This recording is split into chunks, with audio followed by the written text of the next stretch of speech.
Pues buenos días. ¿Sí? Sí. Bueno, como la jornada de hoy ha despertado interés y creo que también inquietud, y eso se refleja en la asistencia tanto online como presencial. Y además lo he constatado en conversaciones previas. Entonces, por eso nuestro principal objetivo de hoy es disipar incertidumbres, dar seguridad a las empresas y trasladar lo que está en vigor y causa obligación a las empresas, así como su tratamiento. Como dice el programa, se detallarán el funcionamiento del sistema de gestión de las altas y bajas en la seguridad social de los alumnos que realicen prácticas no remuneradas en empresas. Ese es el objeto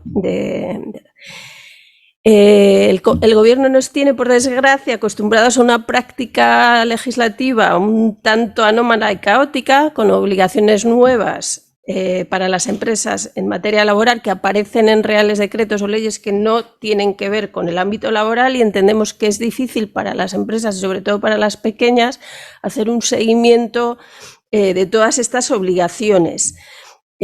También, bueno, sabéis los que me conocéis que no suelo hacer este tipo de intervenciones, pero hay veces que hay que hacerlas. También hay a veces anuncios antes que realidades, o diálogos que no se producen, o diálogos un poco de besugos, y eso genera mucha confusión. Entonces yo confío en que hoy aclaremos todas las dudas relativas a este tema, y que para cualquier otra duda que tengáis del ámbito laboral, tenemos en la casa a un experto, que es Juanjo, que está a vuestra disposición para todo lo que requiráis, y tenemos programas y mecanismos en los que podemos profundizar en los temas que sean de vuestro máximo interés o preocupación. Entonces estamos a vuestra disposición para lo que necesitéis. Veréis a lo largo de la jornada que CEO y CEPIME Cantabria ha pasado a tomar un papel activo en la búsqueda de solución de este tema en concreto y en apoyo de la formación profesional.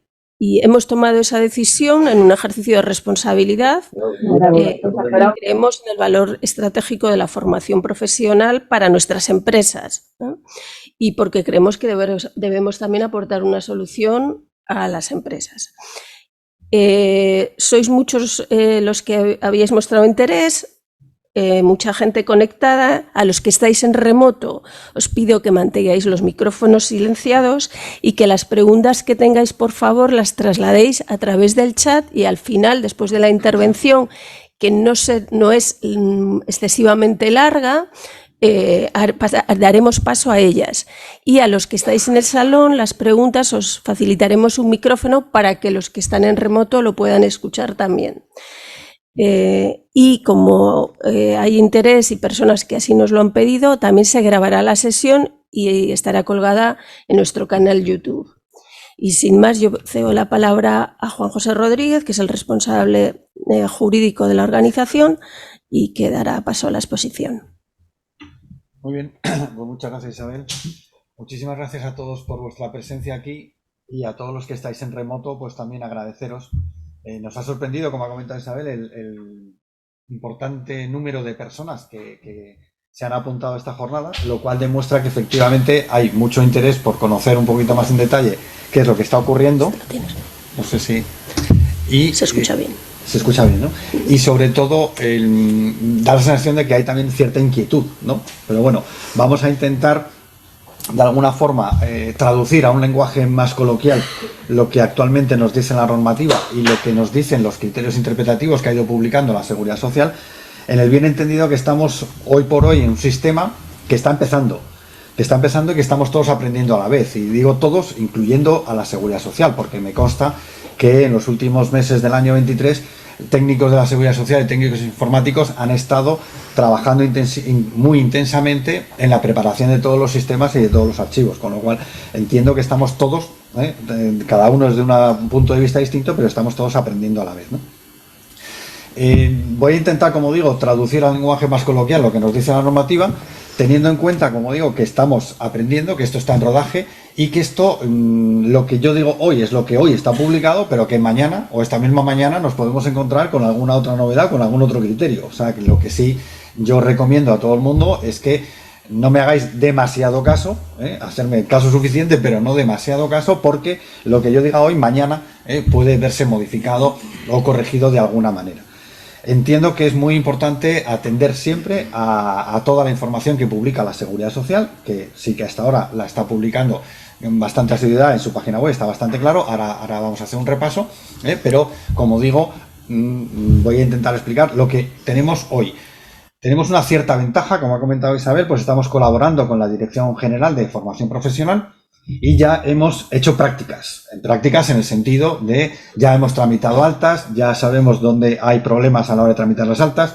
Tenemos todavía algunos alumnos que no hemos conseguido dar de altas por problemas de conciliación de números de identidad, documento de identidad o números de afiliación. En fin, estamos trabajando en la práctica, en el día a día, y estamos viendo también problemas que se nos están produciendo, ¿no? Con lo cual nos da también esa cierta ventajilla a la hora de saber en el día a día cómo van las cosas, ¿no?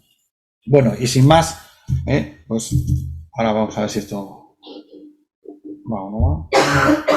Sin más, hacemos un repaso de dónde tenemos toda la normativa. Como conocéis, en la disposición adicional 52ª de la Ley General de la Seguridad Social, con las modificaciones que ha tenido, porque salió con un texto original, pero ya ha tenido al menos 2 modificaciones posteriores.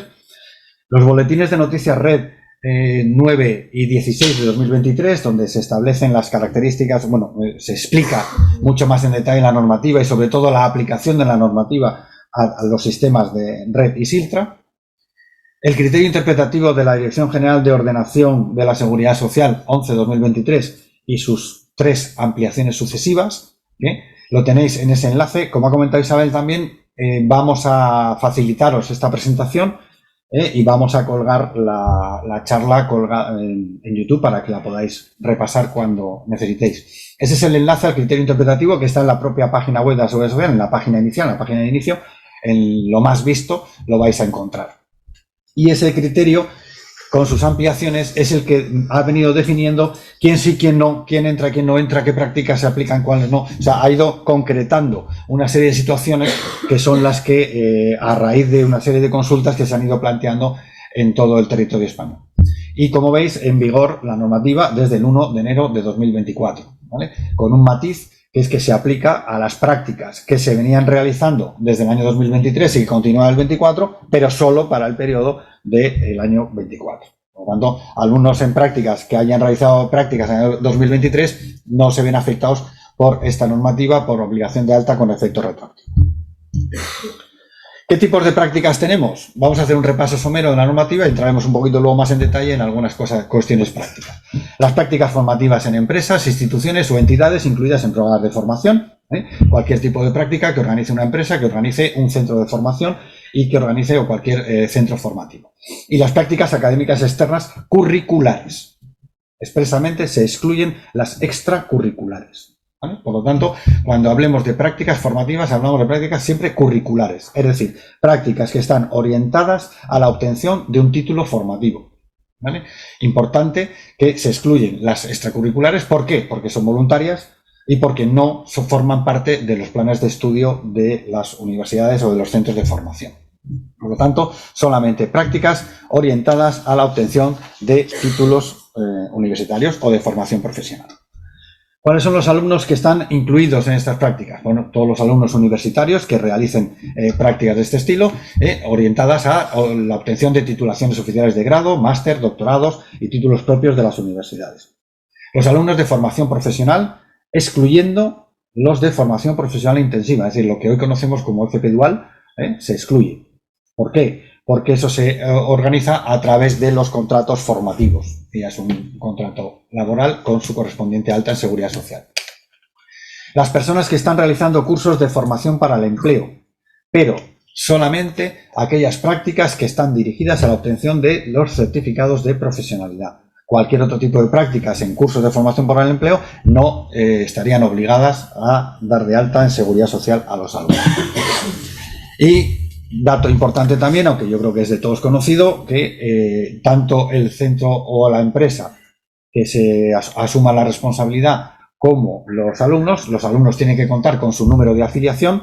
Es posible que os encontréis con alumnos que por edad todavía no tengan su número de afiliación, Ahora veremos cómo se puede obtener, pero es necesario, esencial, contar con un código cuenta de cotización secundario para las empresas o centros de formación y con los números de afiliación de los alumnos. ¿Qué alumnos se incluyen? Y aquí hacemos un repaso a los criterios interpretativos de la Seguridad Social. Pues los estudiantes en prácticas de las enseñanzas artísticas superiores, profesionales y enseñanzas deportivas del sistema educativo. Estos no estaban incluidos en la redacción original de la disposición adicional y posteriormente una modificación del Real Decreto Ley 8/2023, una modificación bastante reciente, se han incluido este tipo de estudiantes. Todas aquellas personas que quieran acceder al arraigo para la formación cursando certificados de profesionalidad, pero siempre y cuando dispongan de autorización de residencia. Importante esa necesidad de contar con la autorización de residencia en España. Las personas que realicen prácticas en el extranjero, siempre y cuando mantengan la matriculación en un centro formativo español. Porque quedarán excluidos, luego lo veremos, aquellas personas, aquellos alumnos que realicen prácticas en el extranjero, pero que estén matriculados en un centro extranjero. Las personas extranjeras con visado para estudios, matriculados en un centro de formación español, siempre que residan también la residencia, el requisito de la residencia legal en España. Personas comunitarias con una beca Erasmus, matriculados en centro de formación español, que no tengan NIE, pueden darse de alta con el pasaporte, pero es requisito de la Seguridad Social que previamente hayan solicitado el NIE. O sea, podremos tramitar el alta con el pasaporte, pero habrá que acreditar que el alumno ha solicitado previamente la concesión del NIE. Y las personas en prácticas iniciadas, como he comentado antes, y no concluidas antes del 1 de enero de 2024, pero solamente para el periodo de prácticas que se celebre a partir del 1 de enero del 24. ¿Qué alumnos quedan excluidos? También según los criterios interpretativos de la Seguridad Social. El personal investigador en formación, las personas que realicen prácticas en el extranjero, como he comentado antes, que estén matriculadas en un centro de formación extranjero, las personas en cursos de formación profesional para el empleo que no estén dirigidos a la obtención de certificados de profesionalidad, o bien, como también hemos comentado, las prácticas extracurriculares. Las personas matriculadas en centros de formación español, pero que no residan en España, por ejemplo, imaginar formación online, formación a distancia, personas que están fuera, no residen en España, pero están matriculadas en centro español, no tienen la obligación de alta.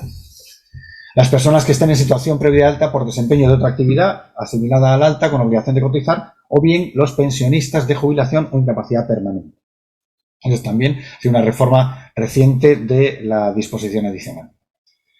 Y esta es una de las cuestiones que más problemas ha causado a la Dirección General de Formación Profesional, las personas en situación irregular en España, es decir, personas que no tienen NIE, no tienen pasaporte, no tienen ningún tipo de documentación y tampoco tienen, por supuesto, todavía autorización para residencia en España. Estas personas no pueden darse de alta, ¿vale? Y me consta que es un problema para la Dirección General porque, bueno, pues una forma de intentar arraigo en España es a través de la formación.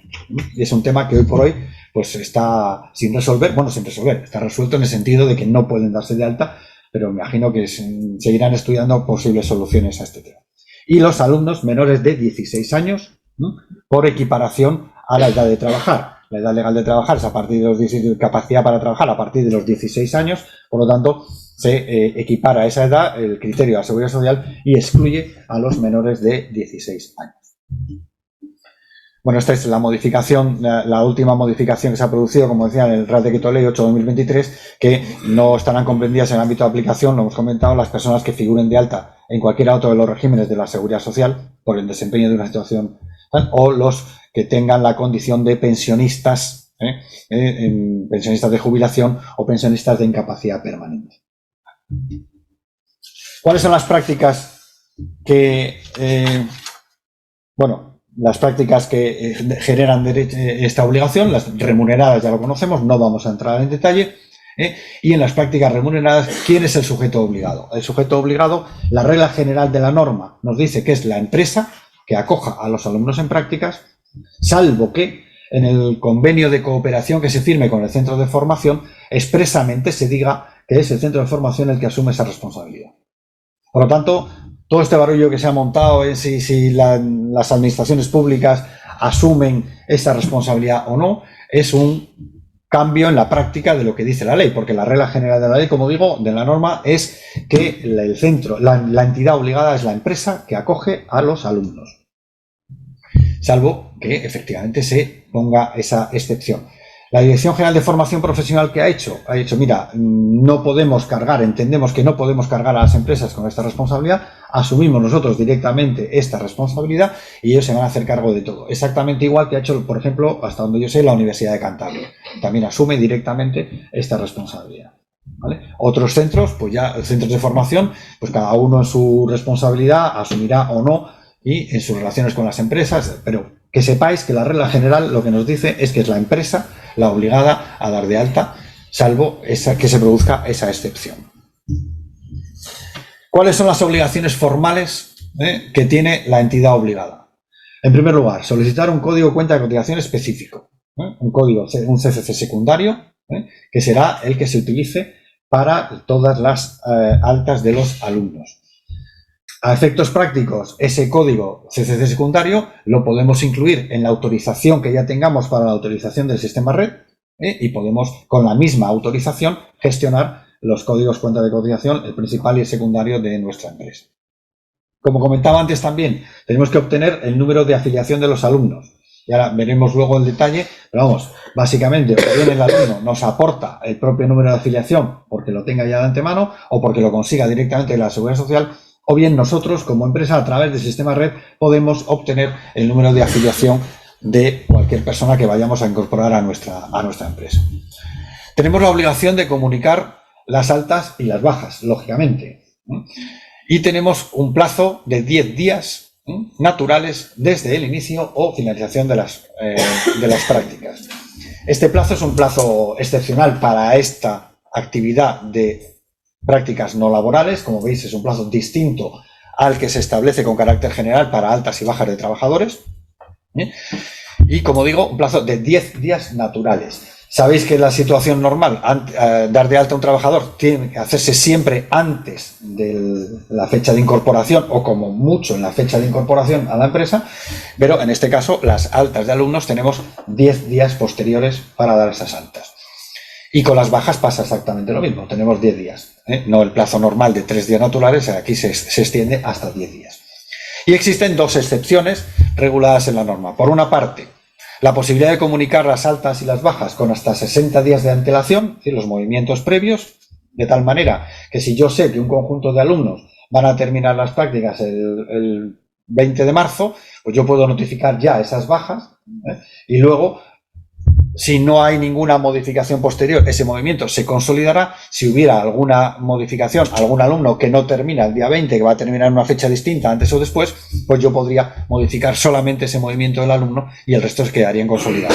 Puedo anticipar trabajo con hasta 60 días de antelación, tanto en las altas como en las bajas. Esto entiendo que es práctico para envíos masivos o para gestión masiva de alumnos. Para empresas que puedan incorporar 2, 3, 4 alumnos, pues bueno, en principio no sería necesario. Y también tenemos un plazo excepcional para comunicar las altas y las bajas de prácticas que se produzcan o que se inicien entre el 1 de enero y el 20 de marzo. Es un plazo excepcional que ha dado la norma hasta el 31 de marzo. ¿Por qué? Pues por lo que decía antes al comienzo, ¿no? Que estamos todos aprendiendo, se generan problemas de todo tipo y bueno, pues la norma ha permitido un plazo más amplio para intentar que el sistema ruede perfectamente, ruede solo y poder solucionar los problemas que se vayan produciendo. Aquí tengo puesto que es solamente para prácticas que empiecen a partir del 1 de enero. El Boletín de Noticias Red nos dice que la norma no establece esa excepción, yo no la he encontrado, pero sí que es cierto que el Boletín de Noticias Red nos dice que esa excepción del plazo hasta el 31 de marzo sea para prácticas que comiencen a partir del 1 de enero.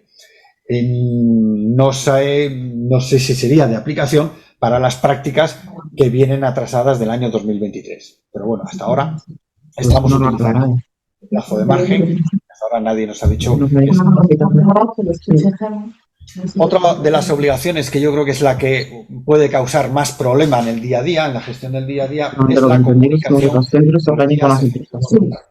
Una vez que hemos tramitado las altas de los alumnos, tenemos que comunicar también en determinados momentos los días reales de prácticas que han realizado esos alumnos, los números de días efectivos de prácticas en el periodo, los números de días de prácticas que estaban previstos pero que no se han podido realizar por situaciones de riesgo durante el embarazo, riesgo durante la lactancia y nacimiento y cuidado del menor, los días de prácticas que estaban previstos realizar pero que no se han podido realizar por otras situaciones de incapacidad temporal derivada de contingencias profesionales, de trabajo o enfermedad profesional, y en su caso un indicativo de prácticas que sea el dato que hay que introducir en el supuesto de que no se haya realizado ningún día de prácticas en el periodo. Por lo tanto, obligación formal importante que puede dar lugar a complejidad, porque claro, tenemos alumno por alumno, tenemos que llevar el control de los días de prácticas que tiene o está previsto que realice en el periodo, los días que no ha podido realizar por una circunstancia, los días que no ha podido realizar por esa segunda circunstancia y, en su caso, si no ha realizado ningún día de prácticas.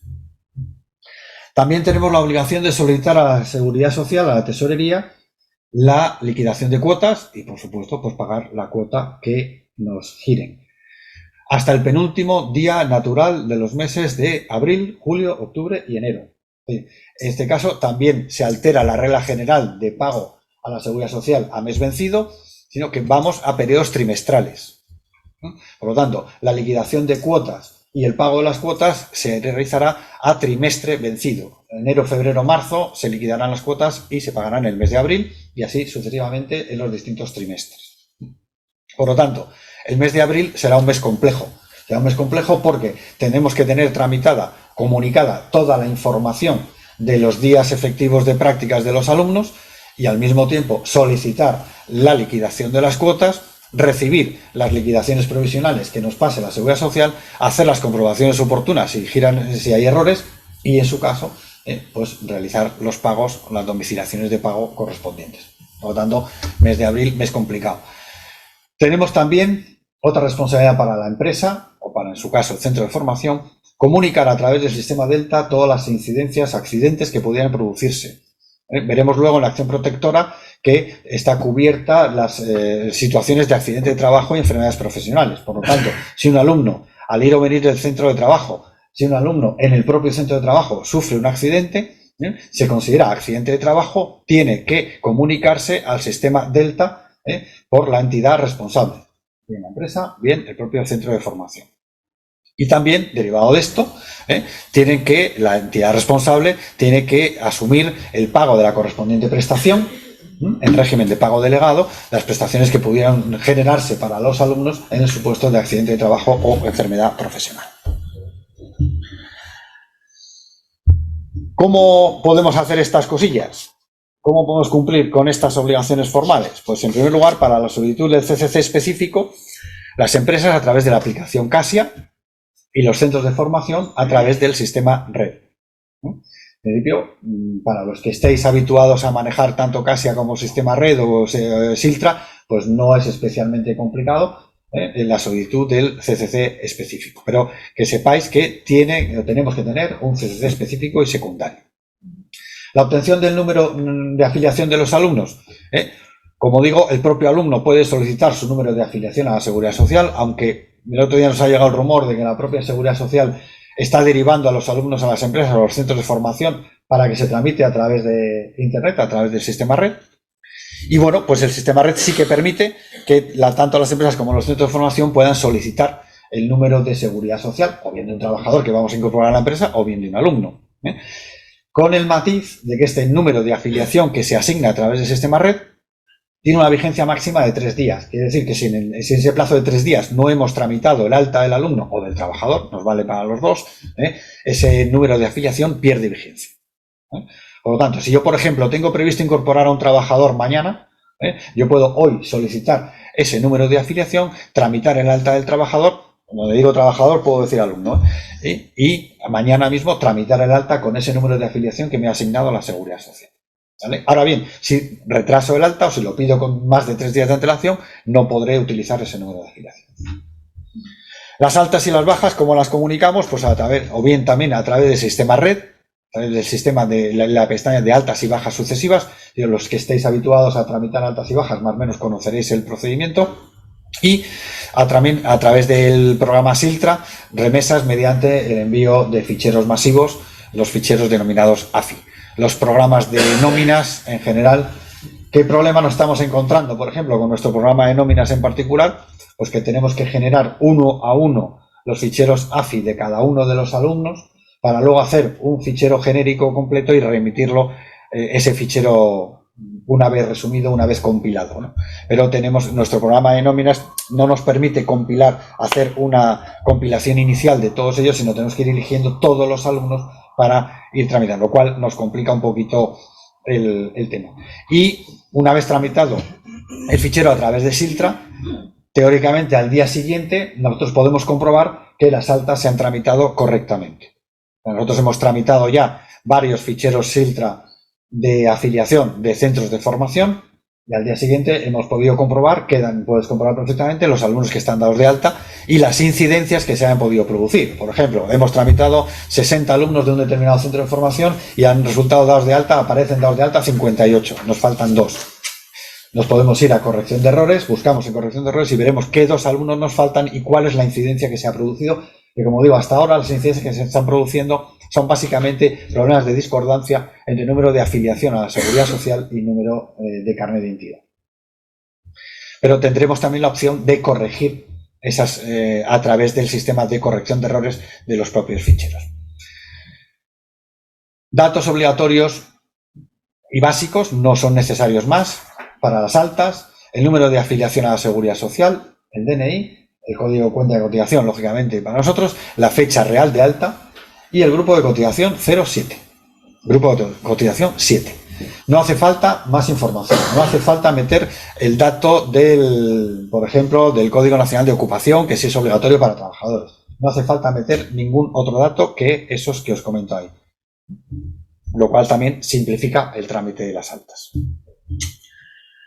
La comunicación de los días efectivos de prácticas también puede hacerse tanto indistintamente a través del sistema red como a través del sistema Siltra. El sistema Siltra funciona siempre con mecanización de ficheros AFI, el punto AFI, que se obtienen, como digo, a través de los programas de nóminas. Cada programa de nóminas pues trabaja de una determinada manera, pero generalmente todos ellos generan estos ficheros.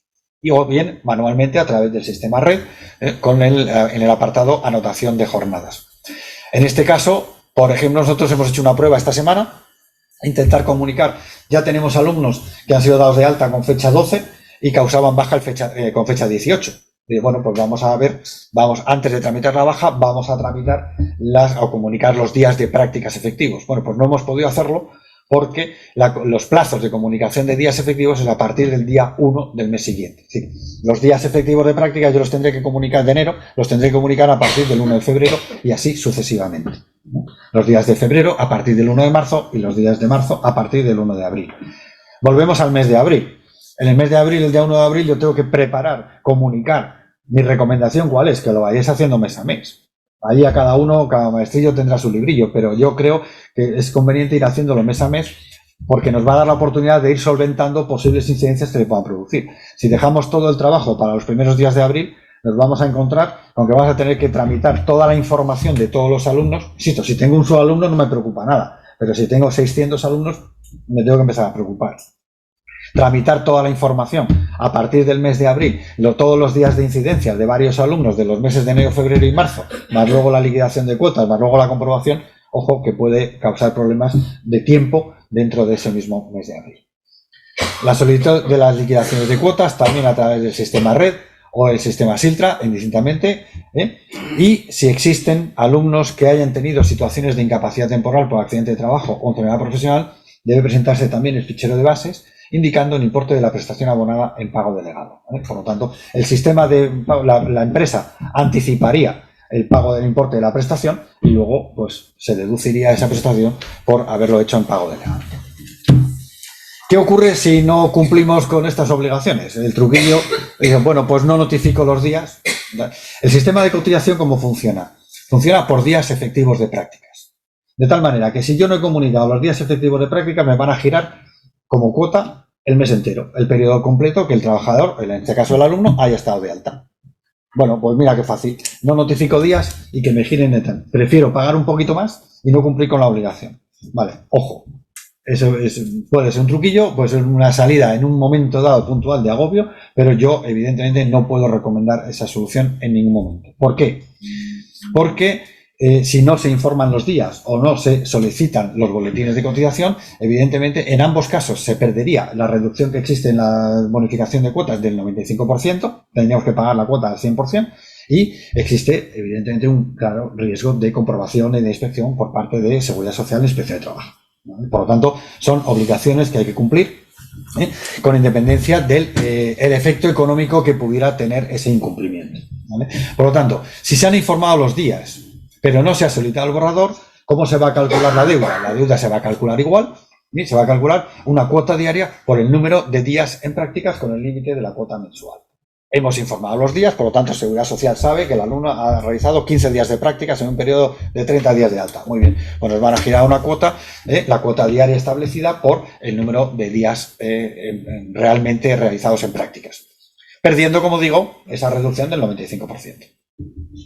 Pero si no se han informado los días, la deuda se deducirá de la cuota diaria por el número de días en alta con el límite siempre de la cuota mensual. ¿Vale? Entonces, vamos a tener consecuencias negativas en el caso de que no cumplamos con la obligación de informar los días. En cuanto a la cotización, bueno, pues para las prácticas remuneradas es igual que los contratos formativos en alternancia, no vamos a entrar ahí. Y para las prácticas no remuneradas, la cotización se va a realizar con una cuota diaria por cada día de prácticas. Y esta cuota diaria la va a establecer la Ley de Presupuestos Generales del Estado para cada anualidad. En este caso concreto, y como no tenemos todavía Ley de Presupuestos para el año 24, el Real Decreto Ley 8/2023 ha establecido una cuota de 2,54 euros por contingencias comunes y 0,31 euros por contingencias profesionales, con una cuota máxima mensual de 57,87 por comunes y de 7,03 por contingencias profesionales. Eso es lo que nos dice la disposición transitoria novena del Real Decreto Ley 8.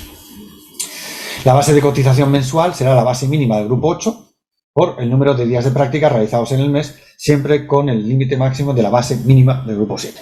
O sea que, bueno, esto para los que estéis más habituados será más fácil de comprender, y si no, pues pararse a leerlo despacito y hacer 4 números y mirarlo. Pero bueno, en definitiva, esta es la cuota máxima. Sobre esta cuota se aplica la reducción del 95% por contingencias comunes. Y en ambos casos, como digo, bueno, aparte de esa reducción, no se aplica el mecanismo de equidad intergeneracional, que como sabéis es un pequeño porcentaje adicional sobre la cuota. En este caso, de prácticas no remuneradas, no se aplica el MEI. ¿Cuál es la acción protectora que tienen los alumnos derivadas de esta alta en seguridad social?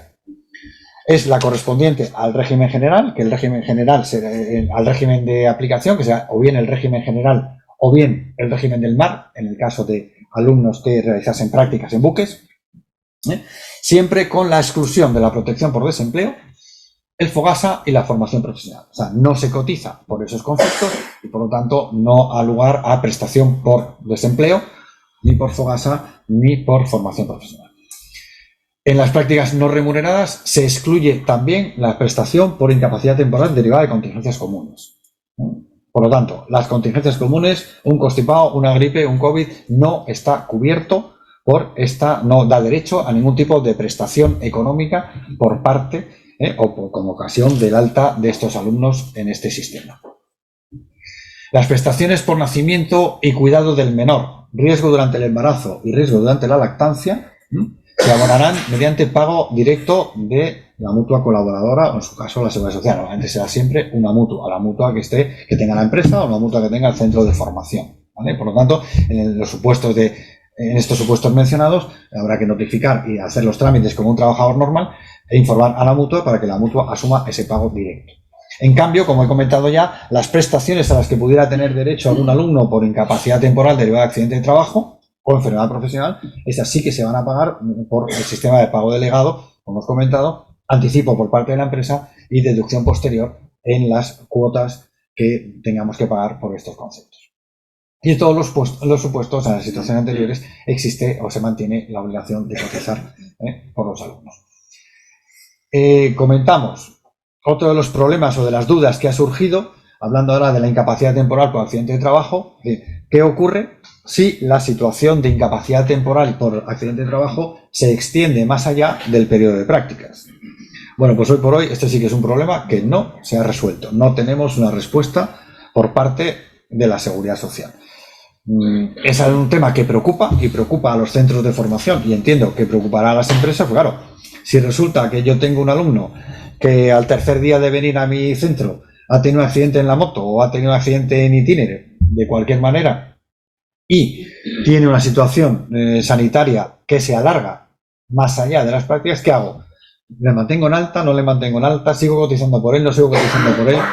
¿Tengo que seguir pagando la prestación o no una vez finalizado el periodo de prácticas? Bueno, pues hasta ahora, hoy por hoy, no tenemos una respuesta clara a esta pregunta. Entonces, bueno, como digo, es un tema que preocupa porque, bueno, pues a nadie se le escapa que puede haber situaciones evidentemente reales de accidentes y puede haber también situaciones, no digo de fraude, pero a lo mejor sí de intento de engaño. De algún alumno que, bueno, pues diga, pues mira que bien, voy a tener una prestación económica y voy a tener un sueldecito durante el periodo de prácticas. A nadie se le escapa que esas situaciones pueden llegar a producirse, pero bueno, como digo, hasta ahora no tenemos una respuesta por parte de Seguridad Social. La norma también nos dice que la situación asimilada al alta de los alumnos no afectará al derecho a la percepción de las prestaciones del sistema de seguridad social. Es decir, si una persona, por ejemplo, está cobrando una determinada prestación, este alta no afectará, en principio, a esa prestación. Con las excepciones que hemos visto antes de la incompatibilidad de las incapacidades permanentes y de la jubilación. Y tampoco se modificará el régimen de prestación de asistencia sanitaria. O sea, lo que ya tenemos, lo tenemos, y si yo, además, estoy dado de alta en este sistema, no me afectará, el alta no me va a afectar a la situación que yo ya tenga previa con la Seguridad Social.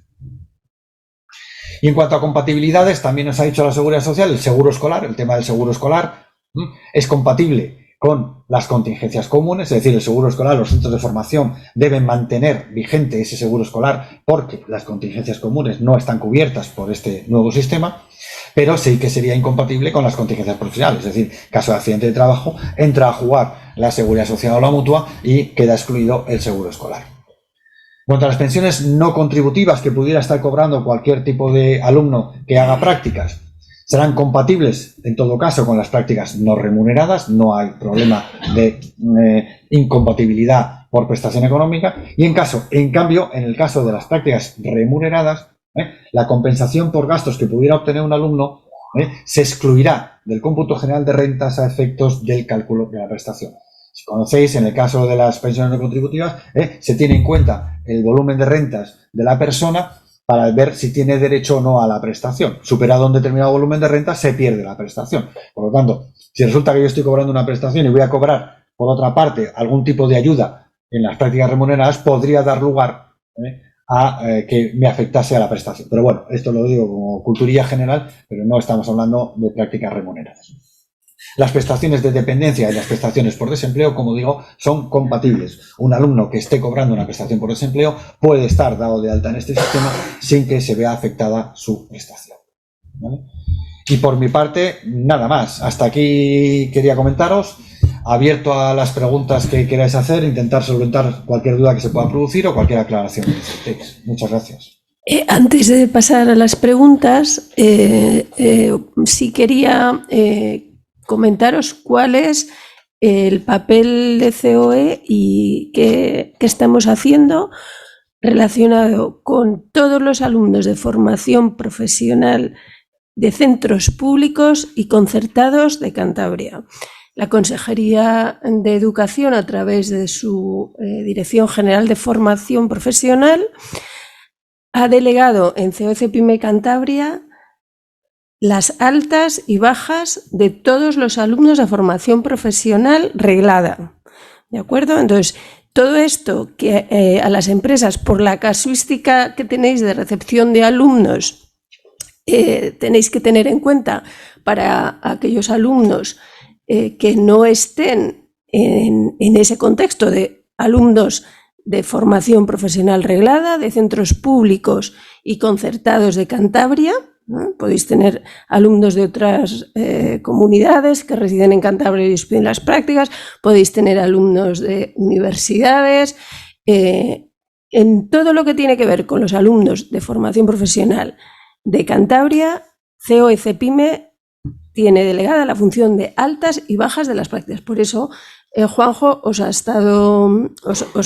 ido indicando lo que la práctica nos está indicando ya. Entonces, eso sí quiero que lo tengáis muy claro, porque no vais, como empresas no tenéis que dar el acta por fuera, sino que nosotros tenemos todos los datos y nos vamos a encargar de hacerlo. Un poco el proceso lo puedes, si quieres, detallar antes de que empiecen las preguntas. Y lo que sí tenemos también noticias de que la Universidad de Cantabria también ha asumido ese papel. Pero no podemos hablar en nombre de la Universidad de Cantabria porque son noticias que hemos leído. Sí, de lo que nosotros estamos haciendo con formación profesional. Y no sé si quieres matizar algo, y si no... Detallar un poquito ese proceso. Efectivamente, la Dirección General de Formación Profesional ha recopilado todos los datos básicos de los alumnos, nos han remitido esos datos básicos de los alumnos a nosotros tenemos la autorización, o sea, somos autorizados para el sistema red y para SILTRA, la Seguridad Social de la Consejería, y tramitamos esas altas y esas bajas y esos movimientos. Entonces, bueno, pues estamos... entonces, todos aquellos alumnos, efectivamente, que pudierais vosotros como empresa recibir de centros de formación profesional públicos o concertados, pues ya están dados de alta. Me imagino que en los convenios, esos acuerdos o convenios que los centros de formación puedan firmar con vosotros, os advertirán y os avisarán de que esos alumnos no se producirá nunca una alta duplicada. O sea, si vosotros intentaseis un alta de un alumno que está de alta, ya os iba a decir que estaba de alta. Pero bueno, que tengáis claro efectivamente que si recibís alumnos de centros de formación profesional públicos y concertados, ya estarán dados de alta o serán dados de alta por nosotros en esta tramitación. Así como todas las incidencias, las bajas, la liquidación de cuotas, todo el proceso que hemos comentado. Pues si tenéis preguntas, Virginia, igual tienes del chat, ¿no? Tenemos del chat, sí. Hay varios centros que están y personas que están preguntando por la obtención del número de seguridad social de los alumnos, que si desde la tarjeta sanitaria, que cómo lo pueden pedir de forma individual. ¿Lo puedes volver a repetir, Juanjo, que antes lo has...? Sí, como he comentado antes, existen dos opciones. O bien el propio alumno se persona en las oficinas de la Seguridad Social con el riesgo de que le manden a hacer puñetas, el propio alumno con certificado, con sistema clave, a través de la página web de la Seguridad Social, en el portal Importas, también con certificado, con sistema clave, o incluso, no lo conozco en detalle, pero incluso también se puede hacer con una especie de firma o autorización. Hay algún sistema que no requiere ni siquiera sistema clave ni certificado, y también el propio alumno puede pedir su número de afiliación a través de la página web de Seguridad Social, sistema Importas. O bien, como he comentado antes, quizá lo más cómodo, lo más fácil, lo más seguro para nosotros empresas es buscar nosotros ese número de afiliación. A través del sistema red hay un apartado que es la obtención de número de afiliación. Por lo tanto, sí que se puede obtener directamente ese número de afiliación, podemos obtenerlo nosotros, de acuerdo con el alumno, y darle de alta ya con ese número de afiliación. Vale, es que también es muy cerca, ¿vale? Vale. Pero una duda que me ha surgido a mí antes, cuando has comentado que una vez que les demos de alta tenemos 3 días para poder gestionarlo. Una vez pasados los 3 días, ¿ese número ya no es válido? ¿O es lo que me ha parecido entender? A ver, sí, a lo mejor no lo he explicado bien. Yo pido en nombre del alumno el número de afiliación y como máximo tengo 3 días para tramitar un alta. Sí. ¿Vale? Finalizado ese plazo de 3 días, si no he tramitado el alta, ese número de afiliación pierde validez. Tendría que pedir otro. O sea, que hay que solicitar otro. Tendría que pedir otro. Sí. Pero no se supone que una vez que solicitas el número para el alumnado se sigue manteniendo. Porque si no sería un poco caos para vosotros, ¿no? A través de ese sistema, sí. O sea, yo pido el número de afiliación y prácticamente de forma inmediata tramito el alta.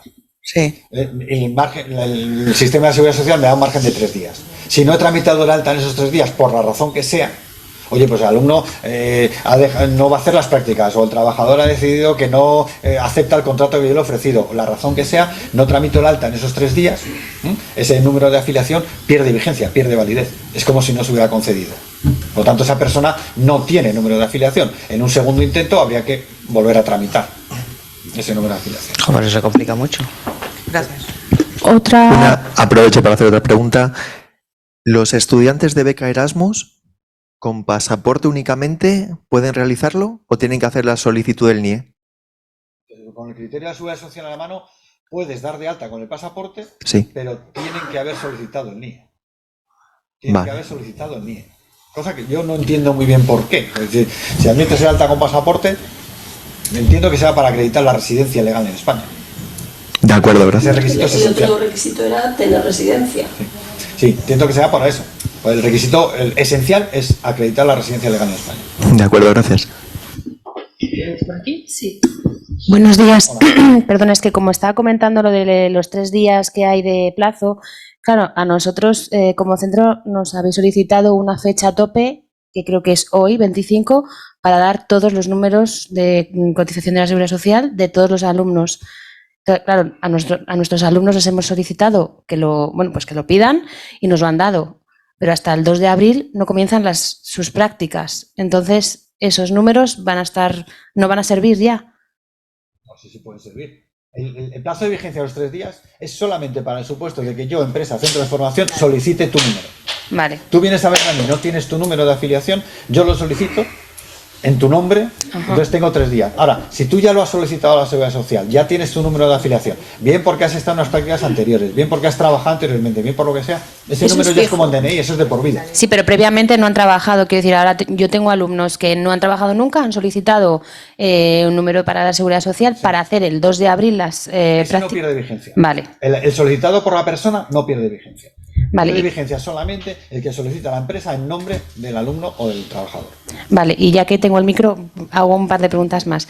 ¿Qué pasa cuando un alumno tiene una situación que cambia documentalmente durante el periodo de las prácticas? Es decir, pues por ejemplo, que un alumno pues, comience a trabajar o cambie de NIE a DNI, por ejemplo. Eso tenemos que comunicarlo, porque, por ejemplo, yo, en mi caso, tengo alumnos ahora mismo con número de pasaporte y están en proceso de tramitarse pues, su NIE o su DNI. Cuando hay ese cambio, tenemos que comunicarlo de alguna manera Hay que comunicarlo a la Seguridad Social. Sí. Pero a la eso- Seguridad Social, ¿no? A vosotros no. A nosotros como gestores.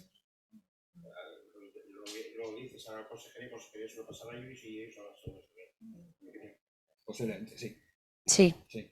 O sea, nosotros el trato, yo no sé si es centro concertado. Concertado, sí. Concertado. Sí, entonces el concertado tenéis trato directo con nosotros. Sí, Sí, entonces sí, nos tenéis que informar en otros trámites. durante el proceso de prácticas, ¿no? Sí.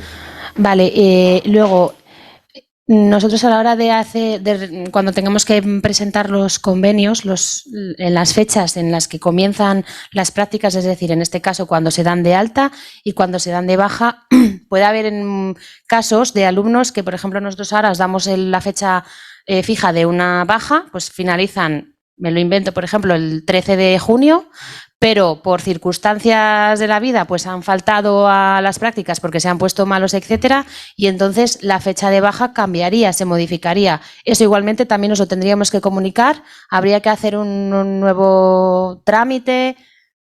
A ver, en principio, en cuanto a las bajas, en función del volumen de alumnos que tengamos, vamos a intentar tramitarlas por periodos de baja. No sé si vamos a hacer envíos masivos o no. En todo caso, como he comentado antes, se puede hacer un envío masivo con 60 días de antelación y luego corregir. Evidentemente, esa circunstancia se va a producir. No todos van a terminar el mismo día. Entonces, aunque haya una baja notificada con carácter previo, como dices tú, el 13 de junio finalizan 200 alumnos, vale, perfecto. Puede haber gente que no. Siempre esos movimientos previos siempre se pueden modificar. Vale, siempre comunicándoos a vosotros, en nuestro caso es el centro concertado, comunicándoos a vosotros todos estos pequeños cambios, ¿no? Evidentemente nosotros como autorizados la información no la tenemos. Tenemos la información que vosotros nos facilitéis. Por lo tanto, evidentemente nos tenéis que facilitar esa información. Pues claro, si previamente me has dicho que 50 alumnos causan baja el día 13 de junio, yo tramito eso. Claro. Claro, si tú no me dices nada distinto, esa es la baja real que se va a producir. Claro, podría pero pasar que un alumno no cause baja el día 13, cause baja realmente el 23. claro. Por lo tanto, ahí estaríamos teniendo un alumno en prácticas no dado de alta correctamente y no cotizando. Por lo tanto, podríamos tener problemas. O sea, las fechas de baja son importantes también, ¿no? Vale, y luego la última. Hay empresas que nos están pidiendo el IDC de cada alumno. No sé si eso es obligatorio dárselo o no. Yo creo que eso es para acreditar Es para que vosotros podáis acreditar a la empresa que efectivamente el alumno está dado de alta. Al final dices, la empresa ha delegado en ti, se fía de ti como centro de formación y asumes tú todas las responsabilidades de alta y de baja. De acuerdo, pero el alumno está en mi casa. Por lo tanto, acredítame que realmente lo has dado de alta. Que nosotros les vamos a pasar un certificado que sacamos de Seguridad Social. Sí, nosotros cuando ya comprobamos que las altas están correctamente tramitadas y ya constan en Seguridad Social, mandamos a la Dirección General, o a vosotros en su caso, os mandaremos el documento para que podáis comprobar que están los alumnos dados de alta. ¿Más preguntas? Si no, sigo por preguntas. Hola, buenos días. Yo quería plantear unos casos un poco a nosotros nos han sucedido ya, hemos dado de alta casos raros, ¿no? Para ver cómo podríamos resolverlos. Por ejemplo, ¿qué pasa con un alumno que no empieza las prácticas? Tú le planificas que tiene que hacer las prácticas desde un cierto día a otro cierto día y no se presenta y no va a hacer las prácticas. ¿Cómo se tramita esa baja? Sería anular el alta. Un movimiento de anulación de alta. Anulación, no pondríamos asistencia 0,0 en cada uno de los meses, ¿no? Sí, a ver, yo entiendo que si no inicia las prácticas por el motivo que sea, no ha iniciado las prácticas. Por lo tanto, yo he tramitado una alta previa. Si estoy dentro de los plazos, puedo anular esa alta previa. Si no, pues tendré que notificar a la Seguridad Social para que me lo anule. Pero si no se han iniciado las prácticas, yo entiendo que no es una cuestión de alta-baja, es una cuestión de anulación del alta. ¿Y qué plazo hay para esa anulación? Si no recuerdo mal, hay un plazo de 3 días. 3 días. Pero no lo tengo claro. Lo que pasa es que, aquí entras en conflicto con una normativa del propio sistema de certificados de profesionalidad en los cuales ellos pueden faltar unos días de forma no justificada e incluso de forma justificada podrían faltar más. Y normalmente vas a superar ese plazo de 3 días. No, pero una cosa es, yo no empiezo las prácticas porque he tirado la toalla y no sigo mis estudios, por ejemplo, porque me ha tocado la lotería y me voy, porque me voy a trabajar a otro sitio, por la razón que sea, no empiezo las prácticas. Y otra cosa distinta es, sí empiezo las prácticas, pero hay días que no voy, por como estas circunstancias que hemos comentado, o porque no me da la gana ir, por absentismo puro y duro. Entonces, bueno, eso ya... Pero el alumno sí que está correctamente matriculado y correctamente dado de alta. Luego tendré que indicar que no ha ido a prácticas por el motivo que sea, que no ha realizado días de prácticas. Te pongo un ejemplo concreto. Por ejemplo, imagina que tenemos un periodo de prácticas de 120 horas. Son 120 horas la duración de las prácticas. Ellos pueden faltar 3 veces al mes, ¿vale? Sin ningún tipo de justificación. Y pueden faltar hasta un 25% de esas 120 horas sin perder ese módulo de prácticas. Ese 25 son 30 horas. Imagínate que un alumno tiene 4 horas diarias. Tú le computa 4 horas diarias. Entonces, él se encuentra enfermo, va al médico y el médico les pide un justificante de esta persona, necesita un reposo de 1 semana. Y por lo que sea, ese alumno a ti no te lo comunica. O resulta que después de que pasa su periodo de enfermedad, decide que no va a hacer las prácticas, porque es que pasan una pila de cosas con la gente en prácticas de la leche. Tú ya has pasado los 3 días, pero teóricamente tú no puedes darle de baja, porque él está dentro de esos cupos de asentismo que permite el certificado de profesional. Entonces, ¿qué haces? Ya no puedes anularla. En la medida en que esté dentro de los cupos y no haya superado esos porcentajes, está en las prácticas. Y entonces debo mantener alta y debo informar a la Seguridad Social del número de días reales que ha realizado de prácticas o que no ha realizado. Y aunque haya sido 000. Aunque haya sido 000. Vale, sí. Y otra cosa. Ese último indicativo de prácticas que he comentado antes es para el supuesto de que no se haya realizado ningún día de prácticas. Estando previsto realizar prácticas, no se ha realizado ningún día de prácticas. Sí, no, es que estoy en el caso de 2 personas, así. Y luego, un alumno podría solicitar aunque no tenga derecho a prestación, podría solicitar a su médico una incapacidad temporal por contingencias comunes. Sí, claro. Sí. Sí, comentaba antes, es decir, yo tengo que ir a hacer prácticas todas las tardes en el mes de febrero y tengo una enfermedad, la que sea. Mi médico de cabecera me da la baja, pues me da la baja. Vale. Con enfermedad común, sí. Y si resulta que esa contingencia común supera los cupos del certificado de profesionalidad, es decir, esa persona se tira la mitad del certificado con una contingencia, es decir, ha perdido y no se ha presentado ni un solo día. Pero yo no le puedo dar de baja hasta que no coja el alta, ¿no? No, yo creo que no le puedes dar de baja hasta que no supere los cupos. ¿Hasta que no? O sea, hasta que no supere los cupos. Es decir, hasta que no supere los porcentajes. Es decir, superado un determinado porcentaje de ausencias, ¿no?, automáticamente pierde el derecho a titulación. Claro.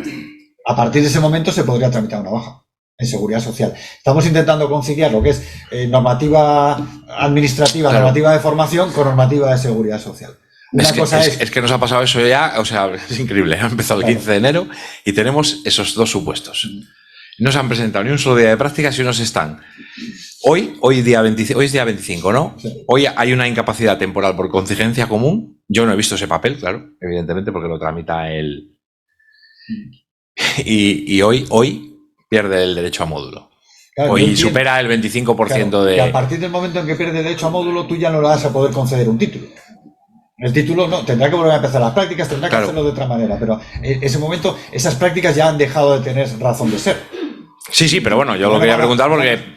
Ya no están orientadas a titulación. Porque eso no está recogido en ninguna... Yo he estado revisando todas las interpretaciones y en principio, cuando habla de incapacidad temporal, tienes que respetársela. En principio no puedes dar a una persona, más por lógica... Claro. Digo, bueno, a preguntarlo porque igual luego resulta que me viene una sanción. ¿Cómo das de baja a una persona que está en una incapacidad temporal? No, eso es... A ver, yo solo me paro, por ejemplo, al famoso criterio que pone decir, yo no puedo dar de baja a un trabajador que está en incapacidad temporal. No, eso no es así. O sea, yo sí puedo dar de baja a un trabajador que está en incapacidad temporal siempre y cuando tenga la razón y la causa, una causa para tramitar esa baja. Por lo tanto, en este caso concreto, un alumno que ha superado por ausencias el tope máximo de ausencias permitidas, lo cual va a suponer que no va a obtener el título en ningún momento, ha perdido la razón de ser de estar dado de alta. Ya no tiene sentido. Yo le puedo expulsar del título, le puedo expulsar de las prácticas y en consecuencia le puedo dar de baja en Seguridad Social. Sí, de hecho además me van a... Digamos que la entidad que autorice o no esa expulsión, vas a tener todo el soporte documental, claro. En este caso, el Servicio Cántabro de Empleo te va a autorizar la baja, es decir, te la va a tramitar. Una decisión de ese estilo, lo importante es contar con toda la información y con toda la documentación que soporte la decisión que vamos a tomar. Sí, en caso de una inspección, la Seguridad Social poco tendrá que decir. Vale. Seguimos con las preguntas del chat. Preguntan por aquí, ¿la reducción sobre la cuota por contingencias comunes se aplica tanto a la cuota de empresa como a la cuota del trabajador? Se aplica a la cuota de empresa, a la parte de contingencias comunes de la cuota de empresa. O la parte de contingencias comunes en general. Afectará también al trabajador, sí. De todas formas, los cálculos nos los va a hacer la Seguridad Social.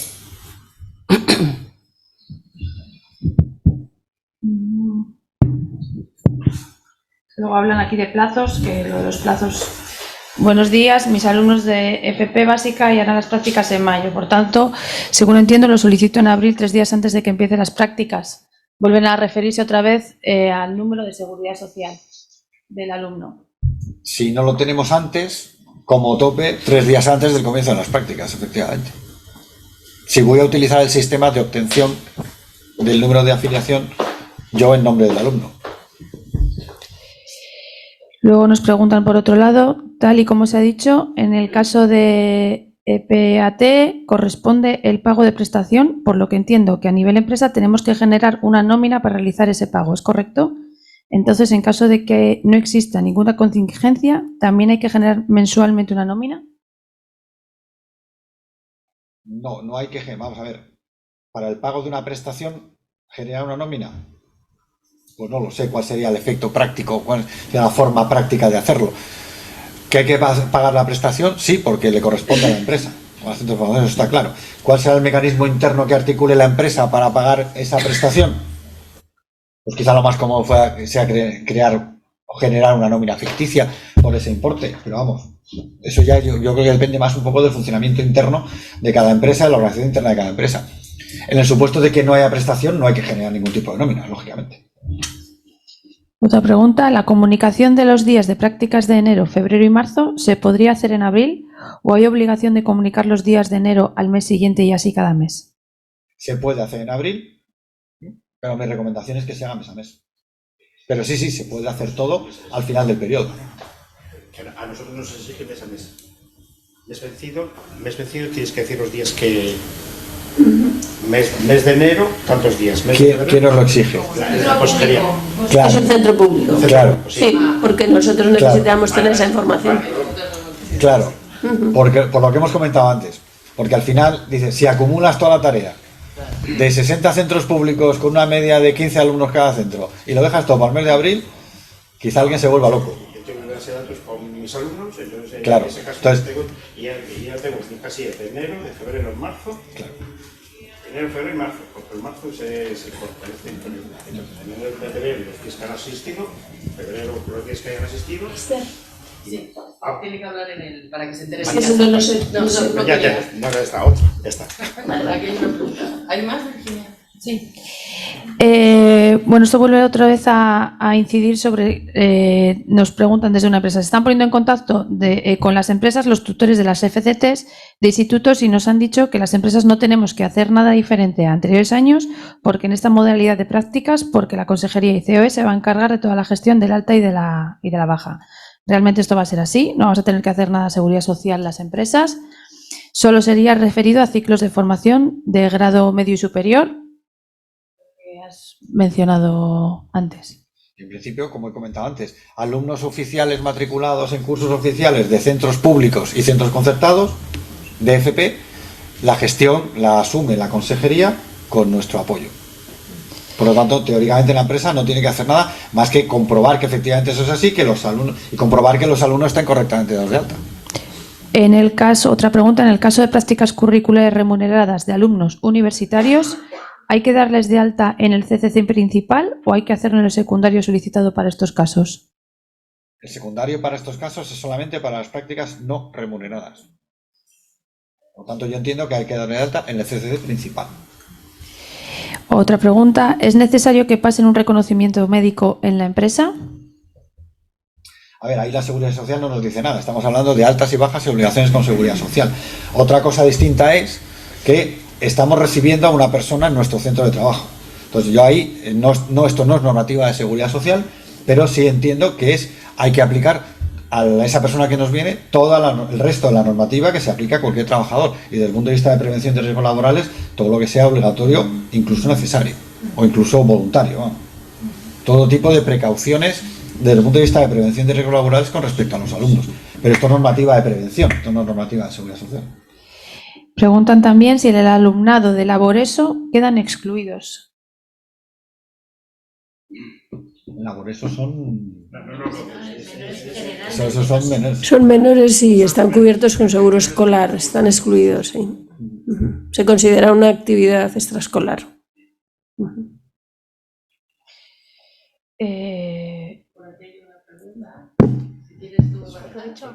Hola, buenas. Si el alumno tiene un accidente de trabajo, ¿quién le da la asistencia sanitaria? ¿Mutua o seguridad social? Normalmente la mutua que tenga concertada la empresa responsable o el centro de formación responsable. Pero mutua. De hecho, por ejemplo, mira, al hilo de esto, ayer la Dirección General de Formación Profesional nos ha pasado un boceto, un diseño que han hecho muy sencillito, informativo de cómo deben actuar los alumnos en caso de accidente. Y es informar al centro de formación y acudir a los centros sanitarios de la mutua correspondiente, que en este caso es Mutua Montañés. La consejería tiene concierto con Mutua Montañés. Acudir siempre. Tratamiento de accidente de trabajo es el mismo tratamiento que cualquier trabajador de la empresa. Acudir al centro sanitario de la mutua concertada. Otra pregunta por aquí. ¿Consejería asume la gestión con la ayuda de COE? ¿También asume el 5% que no está bonificado? Hasta donde yo sé, sí.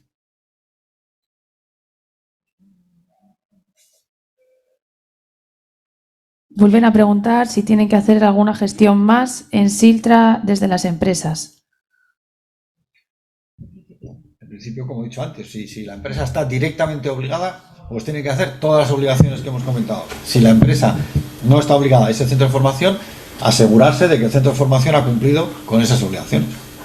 Y va a depender de la procedencia del alumno y se tendrá que asegurar en cada caso. Sí, porque podemos tener un alumno que nos Es que venga podemos de un centro tener de muchas- formación, matriculado oficialmente en un curso de formación de FP normal y corriente, y un alumno que viene de cualquier otra circunstancia o cualquier otra entidad o centro que no está incluido en estas obligaciones. Pues a lo mejor sí que tenemos que o incluirlo o tener la certeza de que no es obligatorio incluirlo.